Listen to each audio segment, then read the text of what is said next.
আগের আগের সরকার যখন ছিলেন তখন যেটা আমরা বারবার দেখেছি বা আলোচনায় উঠে আসছে যে অনেককেই তখন মানে তোমরা অনেক সময় কাজ পাওনি, কিন্তু তাদের মধ্যে একজন ব্যতিক্রম ছিলেন দেব, যিনি সবার সঙ্গে কাজ করেছেন।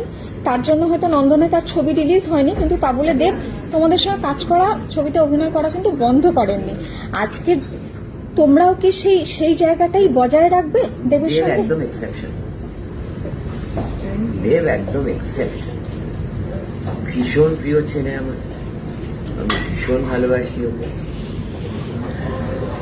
আমাদের সিনেমার মধ্যে যে এই ব্যাপারটা ছিল,